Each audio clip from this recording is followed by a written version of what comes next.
الله أكبر الله أكبر الله أكبر لا إله إلا الله. الله أكبر الله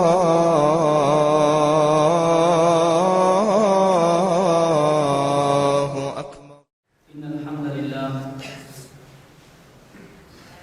نحمده ونستعينه ونستغفره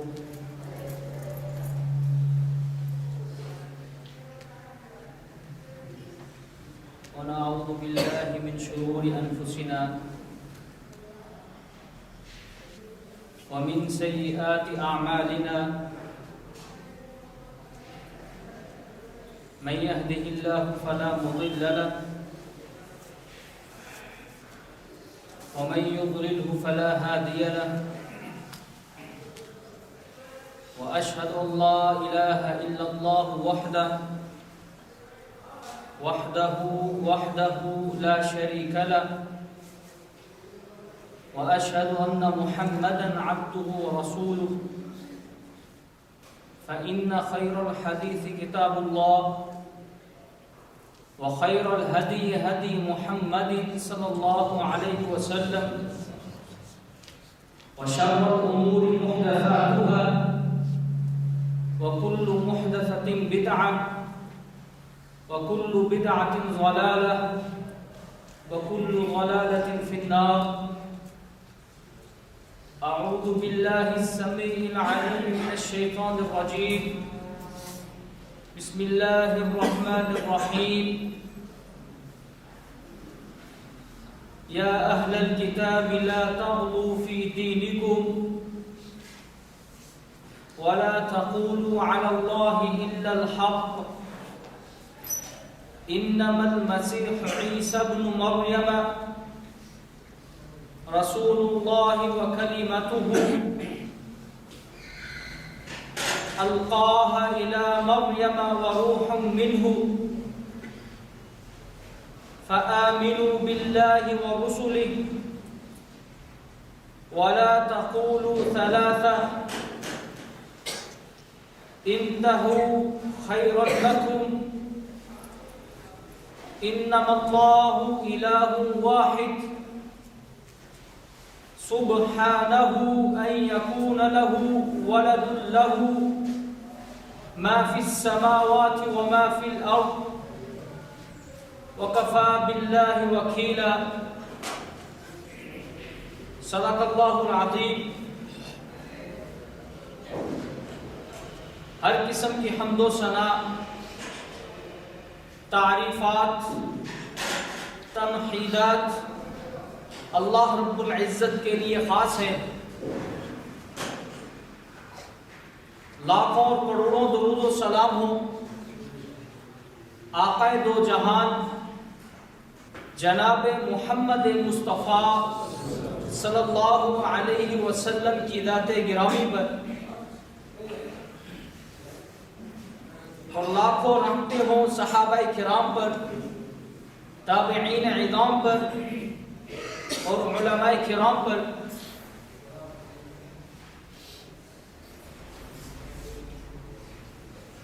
آج کی اس مجلس میں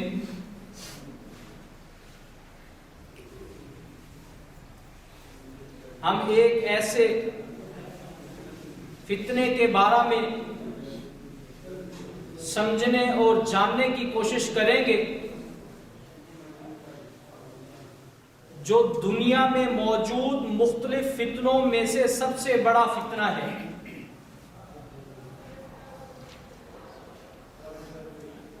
اور ہر فتنے کی ایک اساس اور بنیاد ہوتی ہے. تو آج ہم اس مجلس میں ایک ایسے فتنے کے بارے میں جانیں گے جو آج کل ہمارے معاشرے میں وہ اس طرح گھس گیا ہے، اس طرح وہ ہمارے اعمالوں میں اور ہمارے عقیدے میں وہ پیوست ہو چکا ہے کہ ہم جان بوجھ کر بھی اس فتنے کا ارتکاب کرتے ہیں. اس فتنے کو اسلامی اصطلاح میں غلو کہا جاتا ہے۔ غلو کا کیا معنی ہے؟ غلو کس کو کہتے ہیں؟ اللہ اکبر کبیرہ۔ میں اپنی بات کو شروع کرنے سے پہلے آپ کو ایک حدیث سناتا ہوں۔ نبی علیہ الصلوۃ والسلام حجۃ الوداع کے موقع پر حج کرنے کے لیے جاتے ہیں۔ حضرت عبداللہ بن عباس رضی اللہ تعالیٰ عنہ فرماتے ہیں کہ جب نبی علیہ الصلوۃ والسلام 10 ذو الحجہ کو جمرات کو کنکریاں مارنے کے لیے گئے تو مجھ کو بلا کر کہا کہ 7 کنکریاں چنے کے برابر کے سائز کی لے کے آؤ۔ حضرت عبداللہ فرماتے ہیں کہ نبی علیہ السلام اونٹنی پر سوار ہے۔ میں بھاگتا ہوا گیا، میں نے 7 کنکریاں اٹھائیں اور آپ علیہ السلام کے ہاتھ میں تھما دی۔ نبی علیہ السلام نے وہ کنکریاں اٹھائیں اور لوگوں کو کہا کہ دیکھو اس سائز کی کنکریاں تم نے لینی ہے اور یہ 7 کنکریاں تم نے جمرات کو مارنی ہے، اور ساتھ ہی یہ اعلان فرمایا ایاکم والغلو، کہ غلو سے بچنا، غلو سے دور رہنا۔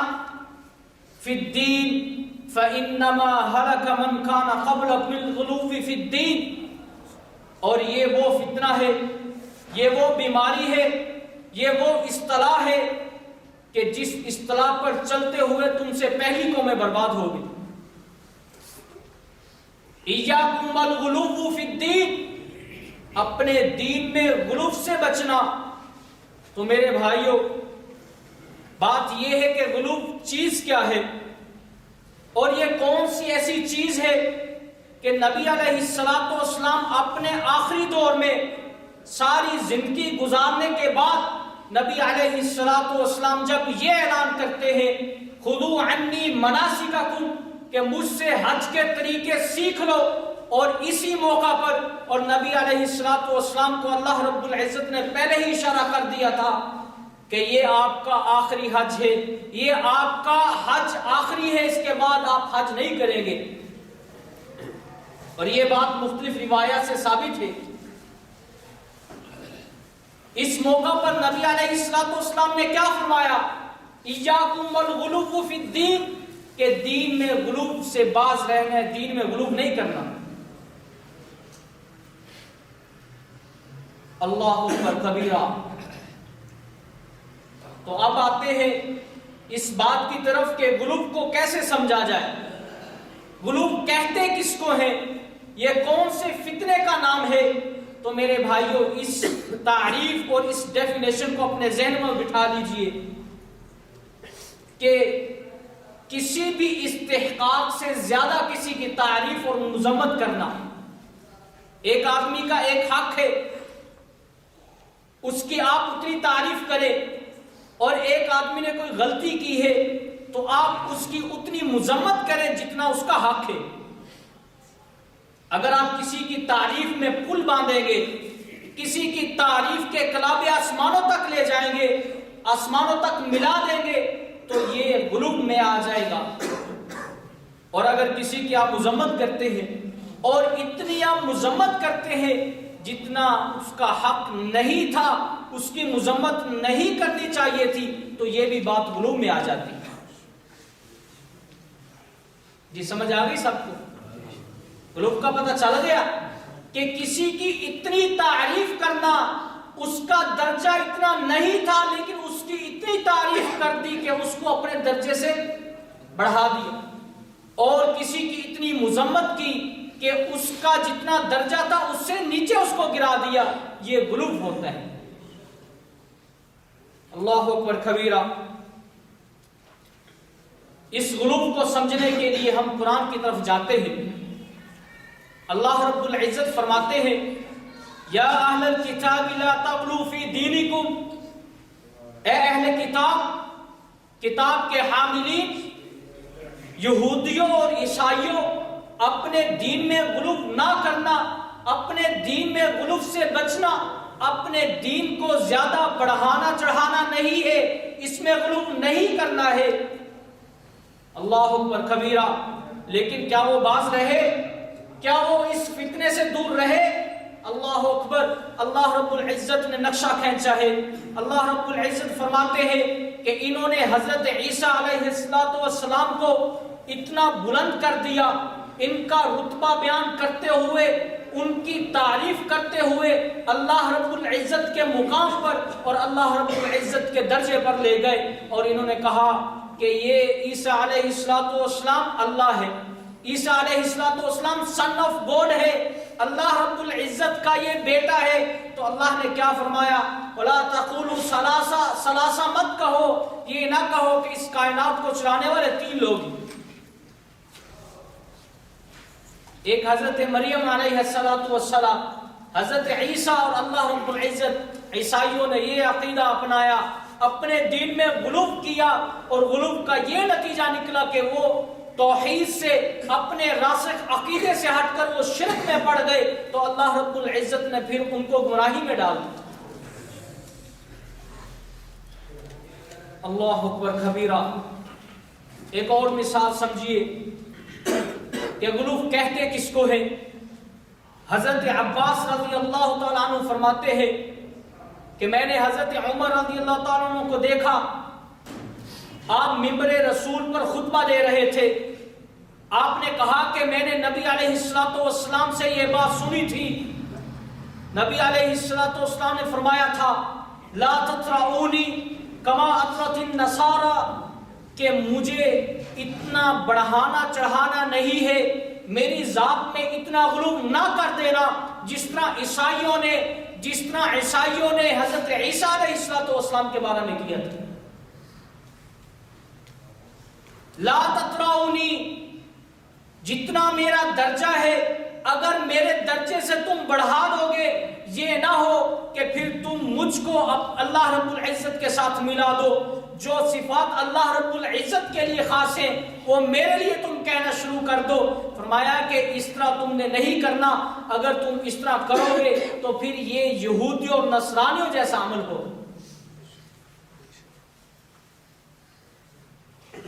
اللہ اکبر کبیرہ۔ اور حضرت عمر نے کہا کہ میں نے یہ بات بھی نبی علیہ السلام سے سنی۔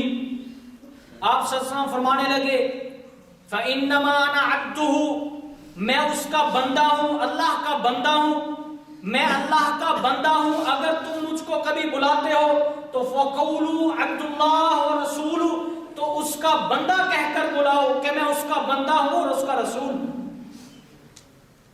یہ غلو کی تعریف ہے۔ اللہ اکبر کبیرہ۔ اور اسی طرح ایک اور روایت ہے، صحیح مسلم میں یہ روایت موجود ہے، حضرت عبداللہ بن مسعود رضی اللہ تعالیٰ عنہ فرماتے ہیں کہ نبی علیہ السلام نے فرمایا ہلاک المتنطعون، کہ جو لوگ پہلے غلو کیا کرتے تھے، جس نبی کا درجہ تھا اس سے اس کو اونچا اٹھا دیا کرتے تھے، یا کسی بھی معاملے میں وہ غلو کیا کرتے تھے، تو نبی علیہ السلام نے فرمایا ہلاکا، وہ ہلاک ہو گئے، وہ برباد ہو گئے، اللہ رب العزت نے ان کو برباد کر دیا۔ اور یہ بات نبی علیہ السلام نے 3 مرتبہ کہی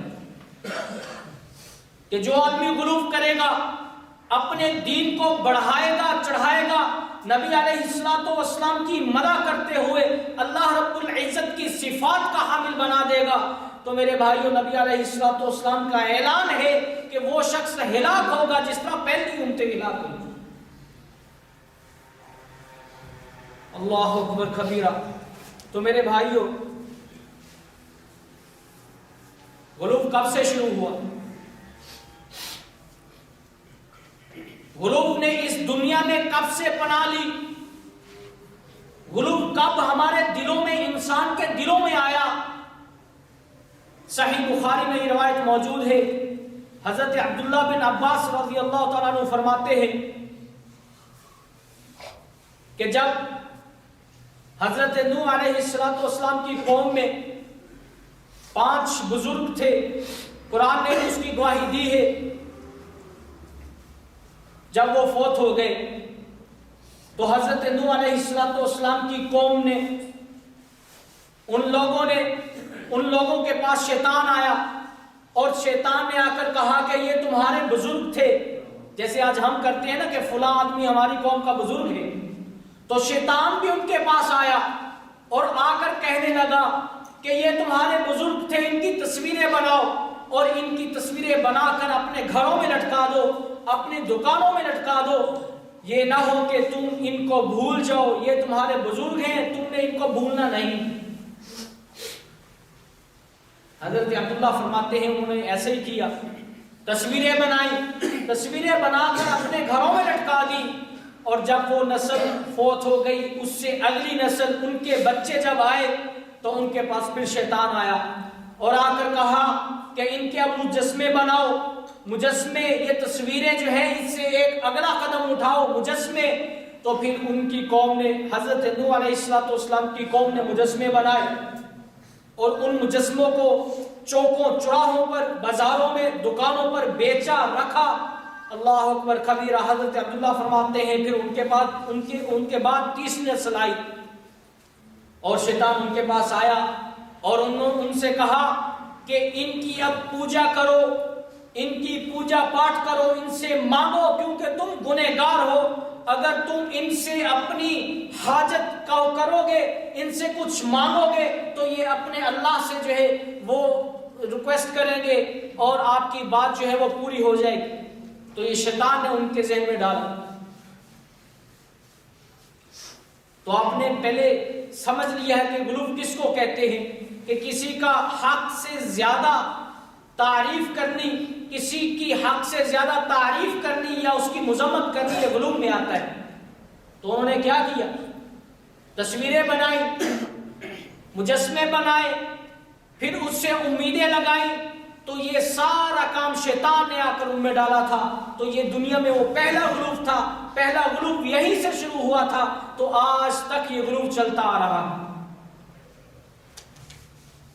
سورہ توبہ میں اللہ رب العزت فرماتے ہیں اتخذوا احبارهم ورهبانهم اربابا من دون اللہ، کہ ان یہودیوں نے، ان عیسائیوں نے اللہ رب العزت سے ہٹ کر اپنے علماء کو رب بنا لیا ہے، ان کو اپنا خدا بنا لیا ہے۔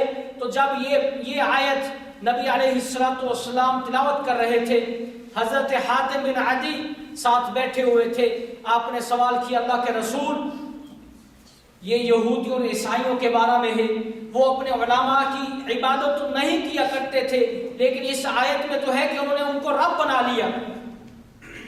تو نبی علیہ السلام فرماتے ہیں کیا ان کے علماء کے کہنے پر وہ لوگ ایک چیز کو حلال نہیں سمجھتے تھے اور ان کے کہنے پر چیزوں کو حرام نہیں سمجھتے تھے؟ حضرت عدی بن حاتم فرمانے لگے کہ یہ تو بات ہے۔ تو نبی علیہ السلام فرمائے کہ یہی مسئلہ ہے کہ شارع اللہ رب العزت ہے، اللہ رب العزت نے دین کو اتارا ہے۔ جو بات اللہ رب العزت نے حضرت عیسیٰ علیہ السلام کو بتائی تھی کہ یہ چیز حلال ہے، یہ چیز حرام ہے، اور جو بات اللہ رب العزت نے حضرت موسیٰ تورات میں بتائی تھی کہ یہ چیز حلال ہے، یہ چیز حرام ہے، لیکن انہوں نے اللہ کی شریعت کو بدل دیا اور اپنے علماء کی پیروی میں لگ گئے، اور اپنے علماء کو رب کا جو ہے انہوں نے اہمیت دی، رب کا درجہ دیتے ہوئے ان کی بات کو ہی اتھینٹک سمجھا اور انہی کی بات کو آخر سمجھا۔ تو یہ غلو ہے۔ اللہ اکبر کبیرہ۔ تو غلو کے اسباب کیا ہے؟ غلو انسان کرتا کیسے ہے؟ غلو کے راستے پر قومیں کیسی آتی ہیں؟ ان میں 3 کا ذکر کروں گا۔ سب سے پہلی چیز جہالت ہے۔ انسان جاہل ہو، انسان کے پاس علم نہ ہو تو وہ غلو کرتا ہے۔ اس کی مثال آپ کو میں دیتا چلوں کہ بسا اوقات انسان شریعت کی بتائی ہوئی بات کی بات کو سمجھ نہیں پاتا ہے، جس کی وجہ سے وہ غلو کا شکار ہو جاتا ہے. جیسا کہ اللہ رب العزت قرآن مجید میں فرماتے ہیں یرید اللہ بکم اليسر ولا یرید بکم العسر، کہ اللہ رب العزت اپنے بندوں سے سختی نہیں چاہتے ہیں، اللہ رب العزت اپنے بندوں سے نرمی چاہتے ہیں.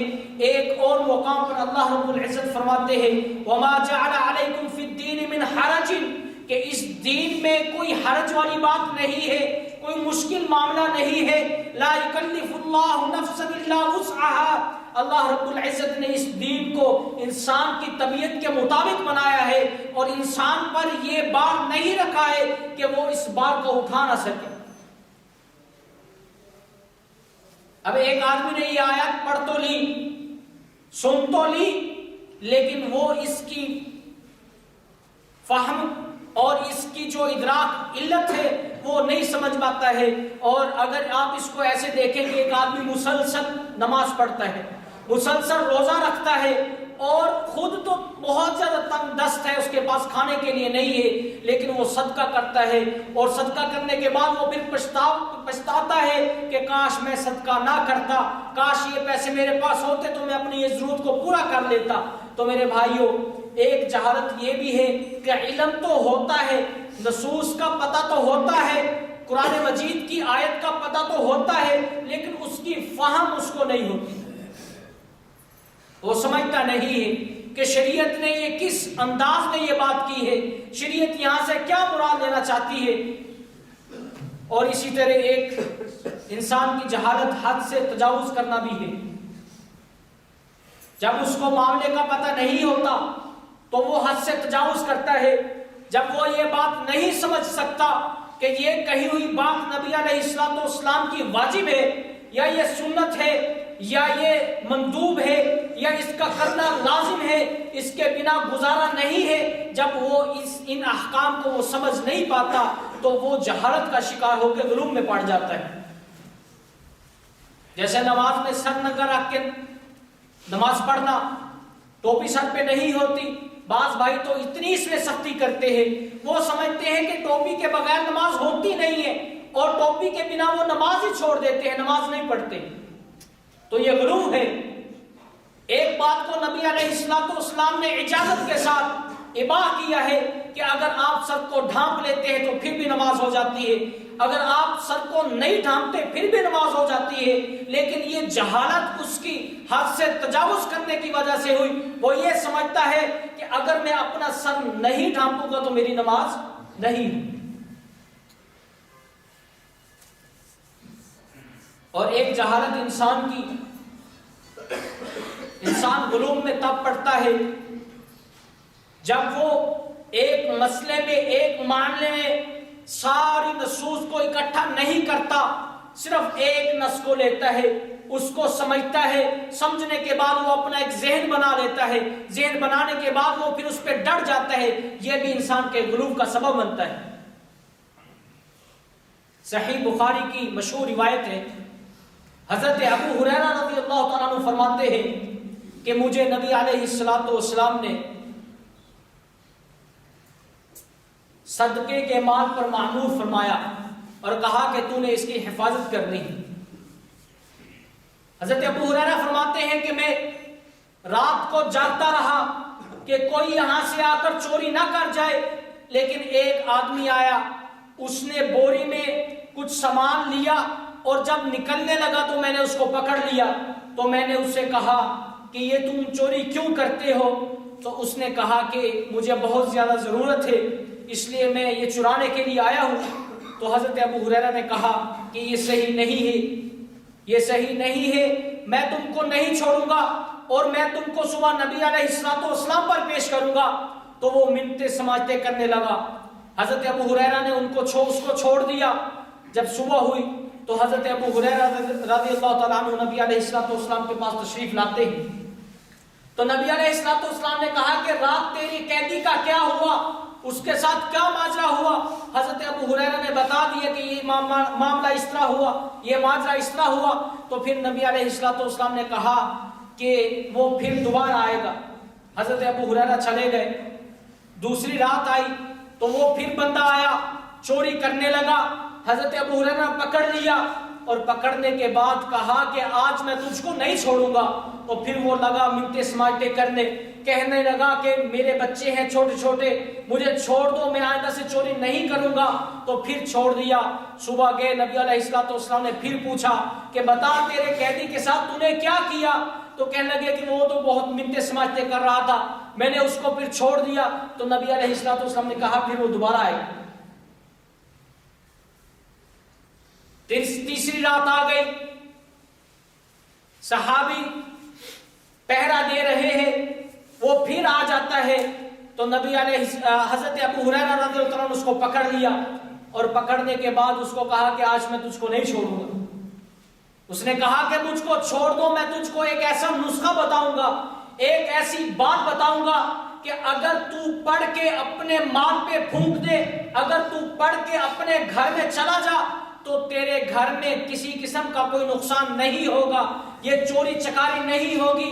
تو حضرت ابو ہریرہ نے کہا کہ ٹھیک ہے بتاؤ. اس نے کہا کہ اگر تم آیت الکرسی پڑھ دیتے ہو تو آیت الکرسی کی برکت سے تمہارا مال چوری نہیں ہوگی.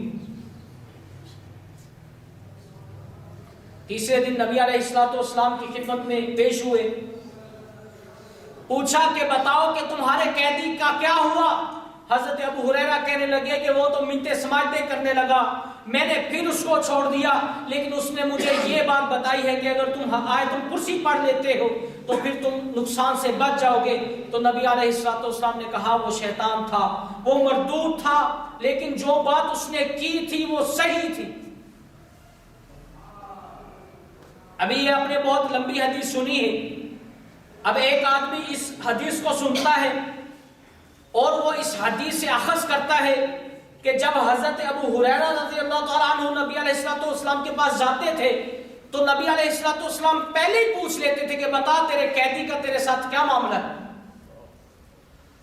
تو وہ یہاں سے یہ اخذ کرتا ہے کہ نبی علیہ السلام غیب کا علم رکھتے تھے. ایک بات کو نبی علیہ السلام پہلے سے جان لیتے تھے. اب اس نے ایک نص سنی، اپنے ذہن میں اس کو بٹھایا، اس معاملے پر وہ پختہ ہو گیا کہ نبی علیہ السلام غیب کا علم رکھتے ہیں. اللہ اکبر کبیرہ.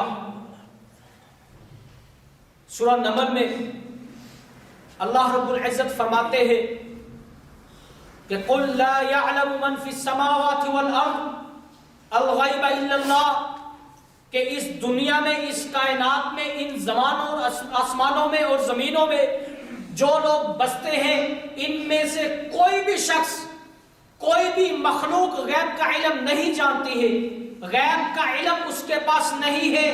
بلکہ اللہ رب العزت تو کہتے ہیں وما يشعرون ایان یبعثون، یہ تو لوگ یہ نہیں جانتے ہیں کہ قیامت والے دن یہ کہاں سے اٹھائے جائیں. تو جب ایک آدمی نے ایک نص سنی، ایک معاملے کے بارے میں صرف ایک حدیث یا ایک قرآن پاک کی آیت سنی اور اپنے آپ اپنا ذہن بنا لیا اور اس ذہن میں غلو کیا اور یہ سمجھا کہ نبی علیہ السلام غیب کا علم رکھتے تھے. اللہ اکبر کبیرہ. قرآن مجید میں 20 مقامات پر اللہ رب العزت نے یہ بات کہی ہے عالم الغیب والشہادہ، کہ اللہ کے پاس غیب کا علم ہے، اللہ غیب کا علم جانتا ہے، اللہ کے علاوہ کوئی اور غیب کا علم نہیں جانتا. اور غیب کے علم کا معنی کیا ہے؟ کہ ایسا علم جو کسی اور کے پاس نہ ہو، ایسا علم جو کسی کو پتا نہ ہو. اور اگر یہ کہا جائے کہ اللہ رب العزت نے وہ علم دیا تھا تو وہ غیب کا علم تو نہ ہوا. غیب کا علم تب ہوتا ہے جب وہ کسی کو پتا نہ ہو اور جو اس کا خالق ہے، مالک ہے، صرف اسی کو پتا. اللہ رب العزت کی ہستی قدیم ہے، شروع سے ہے. اللہ رب العزت کا علم بھی شروع سے ہے. اللہ رب العزت کے پاس جو علم ہے وہ غیب کا علم ہے اور اس کے علاوہ اللہ رب العزت کی ہستی کے علاوہ کسی اور کے پاس غیب کا علم نہیں. اور اگر اس میں غلو کر لیا جائے، صرف اسی آیت کو لے کر اس میں غلو کیا جائے، اس میں تعریف کی جائے اور تعریف کرتے ہوئے اللہ رب العزت کے علم کے مطابق جو اللہ رب العزت کے پاس علم ہے وہاں تک نبی علیہ السلام کو لے جایا جائے، تو مجھے بتائیے کہ اللہ رب العزت کی جو صفت خاص ہے کیا یہ خاص رہے گی؟ یہ نہیں رہے گی۔ اللہ اکبر کبیرہ۔ اسی طرح ایک اور روایت صحیح بخاری کی ہے، حضرت عائشہ رضی اللہ تعالیٰ عنہ فرماتی ہے کہ اگر کوئی شخص تم لوگوں کو یہ کہے کہ نبی علیہ الصلوۃ والسلام آئندہ آنے والے معاملات کے بارے میں جانتے ہیں تو پھر سمجھ لینا کہ یہ شخص اللہ رب العزت پر جھوٹ بول رہا ہے۔ بیسیوں روایات ایسی ہیں، بیسیوں احادیث ایسی ہیں جس پہ نبی علیہ الصلوۃ والسلام فرماتے کہ مجھے علم نہیں، مجھے پتہ نہیں ہے، میں اس کے بارے میں نہیں جانتا ہوں۔ اللہ اکبر کبیرہ۔ قرآن مجید بھی اس چیز کا اعلان کرتا ہے، وَمَا يَنطِقُ عَنِ الْهَوَىٰ إِنْ هُوَ إِلَّا وَحْيٌ يُوحَىٰ۔ یہ نبی تو اپنے منہ سے کچھ نہیں کہتے، جو بھی کہتے ہیں اللہ رب العزت کی طرف سے وحی کی جاتی۔ اور اسی طرح ایک قسم کی جہالت یہ ہے کہ ایک پہلو کو انسان دیکھتا ہے اور دوسرے پہلو کو انسان نظر انداز کر دیتا ہے۔ مثال کے طور پر کچھ بھائیوں کو تبلیغ کا بڑا شوق ہوتا ہے کہ وہ لوگوں کو اسلام کی دین کی دعوت پہنچائیں، لیکن وہ صحیح علم نہیں رکھتے، راسخ العقیدہ نہیں ہوتے، اپنے علم کی پختگی نہیں ہوتی۔ علماء کرام اور فقہائے عظام کی تعریف تو کرتے ہیں لیکن توحید کی، عقیدے کی اصلاح کی کوشش نہیں کرتے ہیں، عقیدے کی حفاظت نہیں کرتے۔ ان کی تعظیم کرتے ہوئے کلامیں ملا دی جاتی ہیں اور ان کی تعریف کرتے ہوئے پلیں باندھی جاتی ہیں، لیکن توحید، عقیدے کی حفاظت کے لیے کچھ نہیں کیا جاتا۔ تو یہ بھی ایک انسان کی جہالت کا سبب ہے جس کی وجہ سے انسان غلو میں پڑ جاتا ہے۔ اللہ اکبر کبیرہ۔ اور آپ نے دیکھا ہوگا کہ شعراء جو ہیں وہ کیسی نعتیں نبی علیہ الصلوۃ والسلام کے بارے میں کہتے ہیں، نبی علیہ الصلوۃ والسلام کے بارے میں کیسی نعت کرتے ہیں۔ اور آپ نے یہ نعت تو سنی ہوگی، سارے نبی تیرے در کے سوالی، اے شاہ مدینہ اے شاہ مدینہ۔ تو میرے بھائیوں یہ بتائیں کیا سارے نبی صلی اللہ علیہ وسلم کے در کے والی ہیں؟ اللہ رب العزت سے مانگنے والے ہیں۔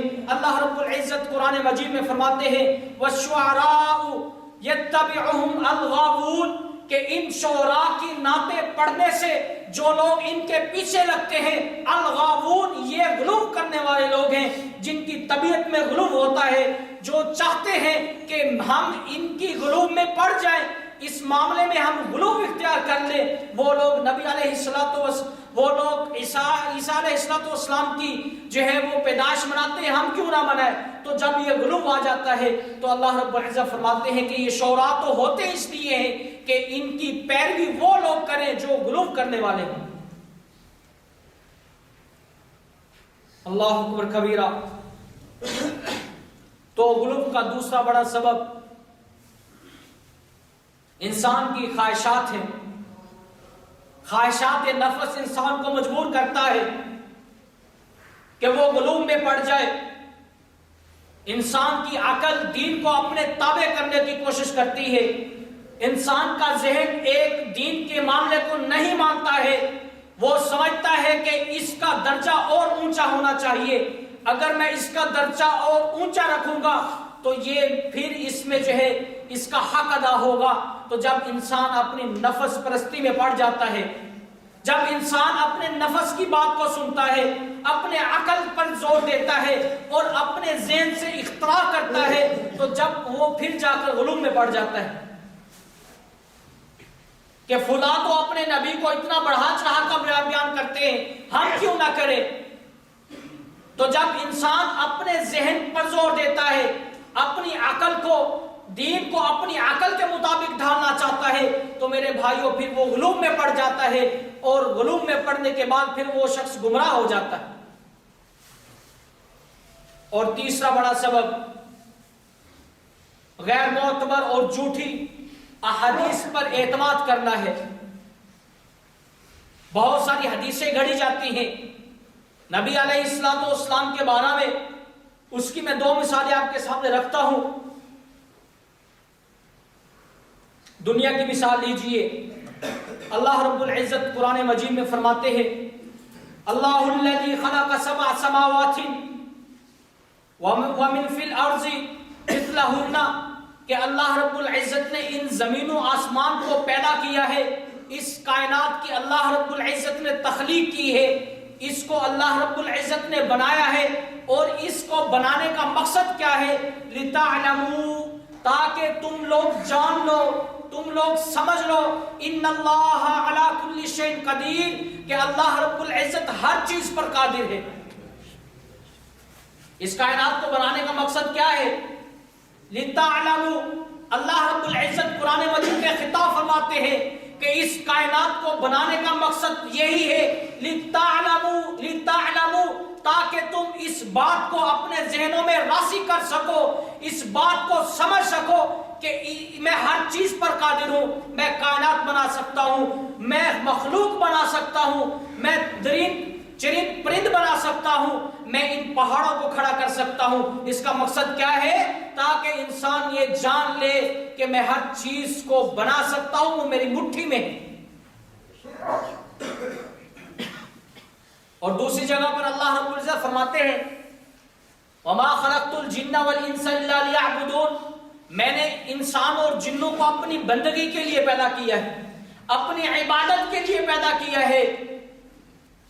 اور مجھے یہ بتائیے کہ جب اللہ رب العزت نے ہمیں اپنی بندگی، اپنی عبادت کے لیے، اپنی تعریف کے لیے، تسبیح کے لیے، اپنی تمحید کے لیے پیدا کیا ہے، تو ہمیں کس کی تمحید کرنی چاہیے؟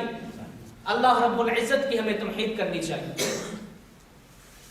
اور ایک جھوٹی حدیث اس کے بارے میں لائی گئی، حدیث ایسے ہے، لولا کا، کسی جھوٹے راوی نے یہ بات کہی، لولا کا، اے محمد اگر آپ نہ ہوتے، لما خلقت الافلاک، تو میں یہ افلاک نہ بناتا۔ اللہ رب العزت کی یہ حدیث اس نے کوٹ کر کے لوگوں میں پھیلا دی، اور وہ کہتا ہے کہ اللہ رب العزت نے نبی علیہ السلام نے کہا کہ اگر آپ نہ ہوتے تو میں یہ زمین و آسمانوں کو نہ بناتا۔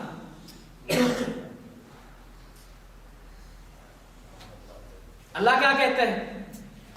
لِتَعْلَمُوا، تاکہ تم جان لو میں ہر چیز پر قدرت رکھتا ہوں، ہر چیز میری قبضہ قدرت میں ہے۔ كُلُّ مَنْ عَلَيْهَا فَانٍ وَيَبْقَى وَجْهُ رَبِّكَ ذُو الْجَلَالِ وَالْإِكْرَامِ، میں نے اس کائنات کو بنایا ہے، اس کو میں نے قائم کیا ہے، اور میں نے اس میں مخلوق کو بنایا ہے۔ لیکن حدیث گھڑنے والا کیا کہتا ہے؟ لولاکا لما خلقت الافلاک، کہ اگر آپ نہ ہوتے تو اس کائنات کو میں نہ بناتا۔ تو جب ایک جھوٹی حدیث سنی، غلوم میں آ گیا کہ واقعتاً دیکھیں نبی علیہ السلام کی فضیلت، عظمت سارے انسانوں سے زیادہ ہے۔ تِلْكَ فَضَّلْنَا بَعْضَهُمْ عَلَىٰ بَعْضٍ، نبی علیہ السلام کو اللہ رب العزت نے فضیلت دی ہے سارے انبیاء پر، سارے رسول پر، ساری کائنات کے لوگوں پر۔ اللہ رب العزت نے آپ صلی اللہ علیہ وسلم کو آخری رسول بنا کر بھیجا ہے۔ لیکن اگر اللہ رب العزت کی اس آیت کے خلاف کوئی حدیث گھڑ لی جائے تو مجھے بتائیے، تو انسان غلوم میں نہیں پڑے گا؟ غلوم میں انسان پڑ جائے گا۔ اور اس کی دوسری مثال لیجئے کہ جھوٹی حدیث پر اعتماد کرنا، جھوٹی حدیث کو اپنا مسلک، مذہب بنانا، اس پر ایمان لے کر آنا انسان کو غلو کی طرف لے جاتا ہے۔ وہ حدیث اس طرح ہے کہ ایک مرتبہ حضرت جبرائیل علیہ السلام نبی علیہ السلام کے پاس وحی لے کر آتے ہیں، تو حضرت جبرائیل نے دیکھا کہ نبی علیہ السلام اسی کو تلاوت کر رہے ہیں، وہی جو حضرت جبرائیل علیہ السلام نے بتانی تھی، نبی علیہ السلام پہلے سے وہ اس کو تلاوت کر رہے ہیں۔ تو حضرت جبرائیل نے پوچھا اللہ کے رسول، یہ کیا ماجرا ہے، یہ کیا معاملہ ہے؟ ابھی تک میں نے وحی تو آپ پر نہیں کی ہے، لیکن آپ اس کی تلاوت کر رہے ہیں۔ تو نبی علیہ السلام نے کہا کہ کیا تو نے دیکھا ہے پردہ اٹھا کر جب وحی کی جاتی ہے؟ تو حضرت جبرائیل نے کہا نہیں، میں نے کبھی نہیں دیکھا۔ ذرا سنیے، ذرا سوچیے۔ حضرت جبرائیل واپس جاتے ہیں، یہ جھوٹی روایت ہے۔ جو لوگ اس پر اعتقاد کرتے ہیں، اس کو اپنا عقیدہ اور مسلک بنا لیتے ہیں، وہ غلوم میں پڑھ کر ہلاک ہو جاتے ہیں۔ حضرت جبرائیل گئے، اوپر جا کر دیکھا وحی ہو رہی تھی، پردہ ہٹا کر دیکھا تو نبی علیہ السلام آگے موجود اور وہ وحی کر رہے ہیں۔ اور کیا کہتے ہیں حضرت جبرائیل؟ منکا و الیکا یا محمد، کہ اے محمد آپ کی طرف سے وحی لے کر آپ ہی کی طرف. اب یہ حدیث، اور جس بندے نے یہ بات سنی منکا و الیکا، آپ کی طرف سے میں لیتا ہوں اور آپ کو ہی سنا دیتا ہوں، تو جب یہ آدمی سنتا ہے اس حدیث کو اپنے ذہن میں بٹھاتا ہے تو وہ غلو میں پڑ جاتا ہے. نبی علیہ الصلوۃ والسلام کی ہستی میں بھی وہ غلو کرتا ہے، دین اسلام میں بھی وہ غلو کرتا ہے. اور مجھے بتاؤ، اور مشرکین مکہ کا یہ عقیدہ نہیں تھا؟ وہ تو یہی کہتے تھے کہ نبی علیہ الصلوۃ والسلام یہ محمد اپنے ہاتھوں سے لکھتا ہے قرآن مجید کو. وہ یہی بات کہتے تھے کہ حضرت محمد صلی اللہ علیہ وسلم اس قرآن کو اپنی طرف سے لکھتے ہیں. اور وہ واقعہ بھی آپ نے سنا ہوگا، جو ایک عیسائی تھا، وہ نبی علیہ الصلوۃ والسلام کے ابتدائی دور میں وہ وہی لکھا کرتا تھا. بعد میں وہ مسلمان ہوا، پھر پلٹ گیا اور جا کر لوگوں کہنے لگا کہ نبی صلی اللہ علیہ وسلم تو نہیں جانتے دین کے بارے میں، لکھنا وہ نہیں جانتے، جو میں کہتا ہوں وہی لکھ لیا کرتے ہیں، ان کو تو کچھ پتہ نہیں. اور جب اس کو دفنایا گیا، قبر نے اس کو قبول نہ کیا، مٹی نے اس کو باہر پھینک دیا. یہ واقعہ تو تفاسیر میں موجود ہے، احادیث میں موجود ہے. تو مشرکین مکہ کا بھی یہی عقیدہ تھا کہ نبی علیہ الصلوۃ والسلام خود سے یہ قرآن کو گھڑتے ہیں، خود سے یہ لکھتے ہیں. اللہ رب العزت قرآن مجید میں جگہ جگہ فرماتے ہیں کہ یہ قرآن مجید ہم نے آپ کی طرف نازل کی ہے. اللہ اکبر کبیرہ. تو جو شخص ایک نص کو سنتا ہے، ایک گھڑی ہوئی نص کو سنتا ہے، جھوٹی روایت کو سنتا ہے، تو پھر وہ اپنا عقیدہ اور ذہن بنا لیتا ہے. وہ اپنا عقیدہ اور ذہن اور اپنا مسلک اسی پہ قائم کر لیتا ہے، پھر وہ غلو کرتا جاتا ہے اور نبی علیہ الصلوۃ والسلام کی ہستی کو بڑھاتا جاتا ہے. اللہ اکبر کبیرہ. تو غلو سے بچنے کے طریقے کیا ہیں؟ انسان غلو سے کیسے بچے، انسان غلو سے کیسے دور ہو، یہ فتنے سے انسان اپنے آپ کو کیسے محفوظ رکھے؟ تو میرے بھائیوں، سب سے پہلی بات جو میں آپ سے گزارش کرنا چاہتا ہوں وہ یہ ہے کہ اگر آپ سے کسی قسم کی کوئی غلو والی حدیث جس بارے میں آپ کو شک پڑے کہ یہ معاملہ اس طرح نہیں ہے، اس کے بارے میں تحقیق کیجئے.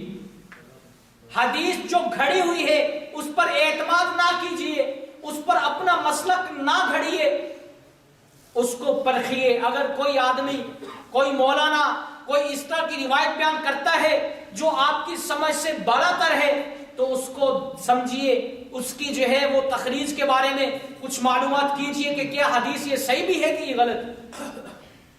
اب یہ جو مثالیں میں نے آپ کے سامنے رکھی، یہ تو ایک انسان یہ سمجھ سکتا ہے کہ یہ صحیح حدیث نہیں. یہ کس نے گھڑی ہے؟ اسلام کے دشمنوں نے گھڑی ہے تاکہ اسلام میں غلو آئے. غلو آنے سے پھر کیا ہوگا؟ جو نبی علیہ الصلوۃ والسلام نے فیصلہ کر دیا تھا کہ اسی فتنے سے پہلی قومیں ہلاک ہو گئی تھی، پھر یہی کچھ ہوگا. اسلام کے دشمنوں نے ان حدیثوں کو گھڑا تاکہ مسلمان غلو میں پڑ جائیں. غلو میں پڑنے کے بعد ان کا جو اصل عقیدہ ہے وہ اس سے انحراف کر لے، منحرف ہو جائے، یہ دین سے دور ہو جائے. اس لیے ان حدیثوں کو گھڑا گیا. تو سب سے پہلی گزارش یہ ہے کہ آپ ان حدیثوں کی تحقیق اور تخریج اور اس کی صحت پر ضرور غور کیجئے کہ آیا کہ یہ حدیث صحیح بھی ہے کہ گھڑی ہوئی حدیث. اور اسی طرح اللہ اکبر کبیرہ، اپنی جہالت کو دور کیجئے. اور میں نے بتایا کہ جہالت 4 صورتوں میں ہے. ایک صورت تو یہ ہے کہ علم تو آپ کے پاس ہے، آپ وہ جانتے تو ہیں، حدیث تو آپ نے سنی ہے، قرآن مجید کی آیت تو آپ نے سنی ہے، لیکن جو اللہ رب العزت وہاں سے چاہتا ہے کہ یہ فہم ہے، وہ فہم آپ کے پاس نہیں آ رہا ہے. تو اس فہم کو سمجھیے، پائیے، اس کی علت کو سمجھیے. تو یہ تو ایک جہالت کی یہ صورت ہے. اور دوسری صورت، حد سے تجاوز نہ کیجیے. کوئی بھی معاملہ ہے آپ اس کے بارے میں استفسار کیجیے علماء سے. اللہ اکبر کبیرہ. اللہ رب العزت فرماتے ہیں فَاسْأَلُوا أَهْلَ الذِّكْرِ إِن كُنتُمْ لَا تَعْلَمُونَ، کہ اگر تم کسی معاملے میں، کسی مسئلے میں نہیں سمجھتے ہو اور وہ معاملہ آپ کے ذہن میں کھٹکتا ہے، آپ سمجھتے ہیں کہ یہ معاملہ مجھے سمجھ نہیں آ رہا ہے، تو ان لوگوں سے سوال کرو جو اہل الذکر ہیں، جو علم کو اٹھائے ہوئے ہیں، علماء سے سوال کرو۔ اگر تمہیں ایک معاملے میں کسی بھی قسم کی کوئی شک اور شبہ ہے تو آپ علماء سے سوال کریں کہ ہمیں بتائیں کہ یہ معاملہ کیسے۔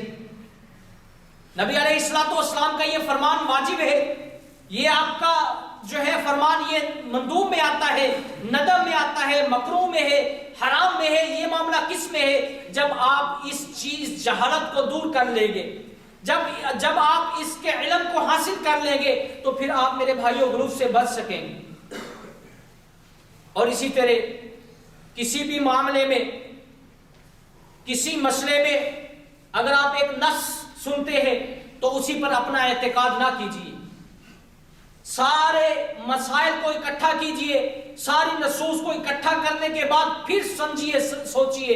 بہت ساری ایسے مثالیں حدیثوں میں موجود ہیں کہ ایک چیز نبی علیہ الصلوۃ والسلام کا ایک عمل ایک حدیث میں ذکر ہے، لیکن وہی عمل دوسری جگہ پر ذکر کیا جاتا ہے، یعنی ایک حدیث میں پورا ذکر نہیں کیا جاتا۔ تو انسان کیا کرتا ہے کہ ایک نص کو سنتا ہے، ایک حدیث کو سمجھتا ہے، سمجھنے کے بعد پھر اس کو عقیدہ بنا لیتا ہے۔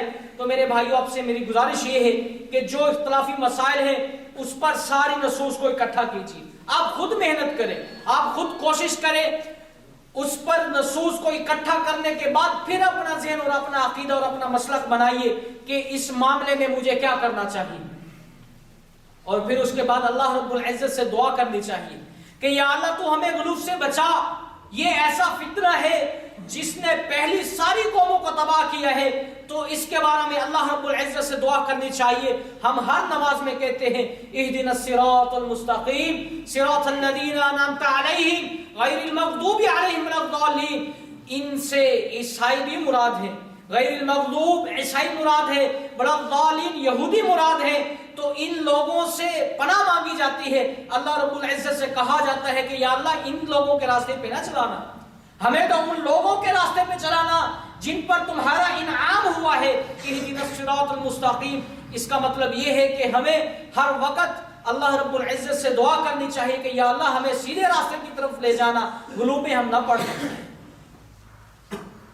اور اسی طرح شریعت کی پابندی کرنی ہے، جن چیزوں سے اللہ رب العزت نے روکا ہے، حرام ہے، ان سے رک جانا ہے، اور جن کے کرنے کا حکم دیا ہے اس پہ عمل کرنا ہے، اور وہ عمل شریعت کے مطابق ہونا چاہیے۔ تلک حدود اللہ فلا تعتدوها، اللہ رب العزت فرماتے ہیں کہ یہ میری حدیں ہیں، ان حدوں کو پامال نہیں کرنا ہے، اور جو ان حدوں کو پامال کرتا ہے وَمَن يَتَعَدَّ حُدُودَ اللَّهِ فَأُولَٰئِكَ هُمُ الظَّالِمُونَ، یہی لوگ ظلم کرنے والے ہیں۔ قیامت والے دن ان کو عذاب دیا جائے گا۔ تو میرے بھائیوں ہمیں کوشش کرنی چاہیے کہ ہم ان حدوں کے بارے میں جانیں جو اللہ رب العزت نے ہمارے لیے بنائی ہے، کہ ان کو تم نے پامال نہیں کرنا ہے، ان کو تم نے روندنا نہیں ہے۔ اگر ہمیں حدوں کے بارے میں پتہ ہی نہیں ہوگا، حد کا تعلق کس کے ساتھ ہے؟ علم کے ساتھ ہے نا۔ تو اگر ہمارے پاس علم ہی نہیں ہوگا، ہم کسی معاملے میں یہ نہیں سمجھ سکیں گے یہ حلال ہے یا یہ چیز حرام ہے۔ جب ہمیں اس بارے میں بھی نہیں پتا ہوگا، ہم جہالت میں پڑے ہوں گے، علم نہیں ہوگا، تو پھر ہم اللہ رب العزت کی بتائی ہوئی حدوں کو پار کر جائیں گے۔ اور دنیا تو مومن کے لیے قید خانہ ہے۔ مومن کو تو شریعت کہتی ہے تو نے ایسے بیٹھنا ہے، ایسے کھڑا ہونا ہے، کھانا ایسے ہے، وہاں پر نہیں جانا، اس کو نہیں ملنا، اس کو ملنا ہے، گندی صحبت اختیار نہیں کرنی ہے، یہ کرنا ہے، وہ کرنا ہے، یہ نہیں کرنا ہے۔ اسلام تو ہر پہلو پہ، ہر جگہ پر مومن کی جو ہے وہ رہنمائی کرتا ہے۔ مومن آزاد نہیں، مومن اللہ رب العزت کا غلام ہے۔ مومن اللہ رب العزت کی حدوں کو پامال نہیں کرتا ہے۔ اگر اللہ رب العزت کی حدوں کو پامال کریں گے پھر آپ غلو میں پڑیں گے۔ اللہ اکبر کبیرہ۔ اور یہ جو فتنہ ہے غلو کا، ہم اس میں پڑھتے چلے جائیں گے اور نتیجہ وہی ہوگا جو پہلی قوم کا ہوگا۔ اور اسی طرح میرے بھائیوں استقامت اختیار کرنی ہے، ڈٹ جانا ہے۔ ایک حدیث میری عقل کے مطابق تو ہے، میں کہتا ہوں کہ یہ حدیث میری علم کے مطابق ہے، میرا ذہن اس کو مانتا ہے، لیکن میں نے تحقیق کی، میں نے سرچ کی، میں نے علماء سے سوال کیا، لیکن بعد میں مجھے پتا چلا کہ یہ تو حدیث من گھڑت تھی۔ تو میرے بھائیوں پھر اس پہ ڈٹنا نہیں ہے، پھر اس پہ ڈٹنا نہیں ہے، اس کو چھوڑ دینا ہے۔ اللہ رب العزت فرماتے ہیں فاستقم کما امرت، تم معاملات میں، صحیح معاملات میں اس طرح ڈٹ جاؤ جس طرح جو ہے وہ اچھے طریقے سے ڈٹنا ہوتا ہے، جس طرح آپ کو حکم دیا جاتا ہے، جس طرح آپ کو حکم دیا جاتا ہے آپ معاملے پہ اس طرح ڈٹ جائیں۔ یہ نہ ہو کہ آپ کو ایک پتہ چلے کہ یہ حدیث من گھڑت ہے، یہ حدیث گھڑی ہوئی ہے، تو پھر آپ اس پہ ڈٹے رہیں، ایسا معاملہ نہیں ہے۔ اگر آپ اس طرح کریں گے تو یہ غلو کی طرف راستہ نکل جائے گا۔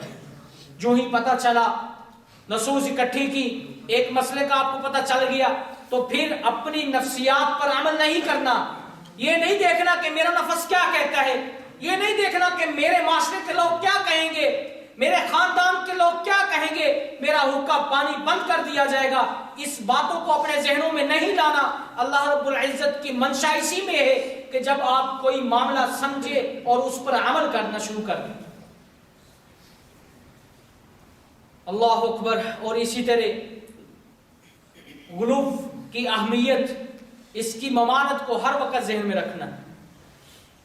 آپ کوئی نعت سنتے ہیں، آپ کوئی اور چیز سنتے ہیں، اس کے الفاظوں پر آپ نے غور کرنا ہے۔